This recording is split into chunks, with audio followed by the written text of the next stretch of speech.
நாளைக்கான வீடியோ தாங்க வந்திருக்கு. வீடியோ வந்து சூப்பராக இருந்துச்சு அப்படின்னு தாங்க சொல்லணும். அதாவது நம்ம எழில் இருக்கார்ல, அவருக்கு வந்து ஆக்சிடென்ட் ஆயிடுச்சு அப்படின்னு தாங்க சொல்லணும். அது மட்டும் இல்லாமல் நம்ம தமிழ் இருக்காங்கல்ல, தமிழை வந்து வீட்டை விட்டு அனுப்புறதுக்கெல்லாம் பிளான் பண்ணுறாங்க அப்படின்னு தாங்க சொல்லணும். அதெல்லாம் பார்க்குறவங்க சேனல் மட்டும் மறக்காமல் லைக் அண்ட் சப்ஸ்கிரைப் மட்டும் பண்ணிடுங்க.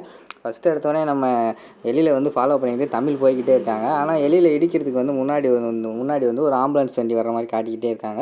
எழில் ஒரு இடத்துல போய் ஒரு டேனிங்கில் வந்து வளைய போகிறாங்க. கரெக்டாக வந்து அந்த இடத்துல ஆம்புலன்ஸ் வந்து குறுக்க வந்துடுது. குறுக்க வந்தவொடனே எழில் வந்து பயந்து போய் என்ன செஞ்சிட்டாருன்னா, ரைட் சைடில் திருப்பினோடனே டேரெக்டாக போய் கார் வந்து ஒரு பாக்ஸ் மாதிரி இருக்குது, அந்த பாக்ஸில் போய் மோதிடுது. மோதினோடனே அதிர்ச்சியில் வந்து மண்டையில் லேசாக அடிபட்டு அந்த இடத்துல மயங்கிறார் நம்ம எழில். எழில் தானே ஆல்ரெடி ஃபாலோ பண்ணிட்டு வந்துக்கிட்டு இருந்தாங்க தமிழ். எழில்கார் வந்து ஆக்சிடென்ட் ஆனவங்க டக்குன்னு இறங்கி ஓடியாடுறாங்க. இறங்கி ஓடியாந்துட்டு சார் கதவை திறங்க அப்படின்னு சொல்லிட்டு எப்படியோ கதவை திறந்துடுறாங்க. திறந்துட்டு பார்த்தா உள்ளே வந்து மயங்கி போய் கிடக்காரு நம்ம எழில். அதை பார்த்தோன்னே தமிழுக்கு வந்து பயங்கரமான ஷாக் ஆகிடுது. சார் எந்திரிங்க எந்திரிங்க அப்படிங்கிற மாதிரி சொல்லிட்டுலாம் எழுப்புறாங்க. ஆனால் எந்திரிக்கவே மாட்டாங்காரு. சரின்னு சொல்லிவிட்டு அவங்கள மெதுவாக தூக்கி சேரில் வந்து படுக்க வச்சுட்டு இங்கே வாங்க ஹெல்ப்புக்கு வாங்க அப்படின்னு சொன்னோடனே அந்த ஆட்டோக்காரண்ணே வராங்க. அதுக்கடுத்து 2-3 பசங்கள்லாம் வராங்க ஹெல்ப் பண்ணுறதுக்கு. கொஞ்சம் தூக்குங்க ஹாஸ்பிட்டல் கூட்டு போகணும் அப்படிங்கிற மாதிரி சொன்னோடனே அந்த பசங்கள்லாம் ஹெல்ப் பண்ணுறாங்க. ஹெல்ப் பண்ணி தூக்கி ஆட்டோவில் வச்சுடுறாங்க. ஆட்டோவில் வந்து எழில் வந்து நம்ம தமிழோட மடியில் படுத்து கிடக்கிற மாதிரி காட்டிக்கிட்டு இருக்காங்க. அடுத்து வந்து ஹாஸ்பிட்டலுக்கு போகிற மாதிரி காட்டுறாங்க.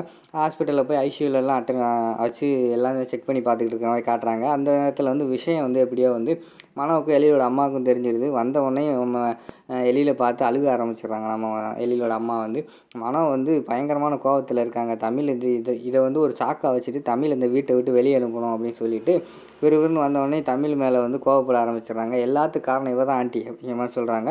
உடனே எழிலோட அம்மா வந்து கொஞ்ச நேரம் சும்மா இருமானோ அப்படிங்கிற மாதிரி சொல்லிட்டு இருக்காங்க. என்ன ஆண்டி, இவனுக்கு நல்லா இருந்த எழில் இவளால் தான் இப்போ வந்து இந்த நிலைமைக்கு ஆகிட்டான், ஆக்சிடென்ட் ஆகி படுத்து கிடக்கான் அப்படிங்கிற மாதிரி வந்து அவன் மனம் சொல்கிற மாதிரி காட்டிக்கிட்டு இருக்காங்க.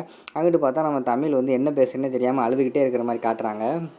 விறுவிறுன்னு கோபத்தில் வந்து மனோ வந்து தமிழை போய் வேகமாக அடிக்க போகிறாங்க. டக்குன்னு பார்த்தா நம்ம எழிலோட அம்மா வந்து தடுத்துடுறாங்க.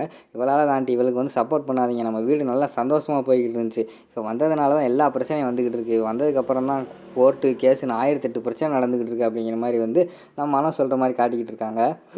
அதோட பார்த்திங்கன்னா அந்த ப்ரோமோ வந்து முடிச்சிடுறாங்க.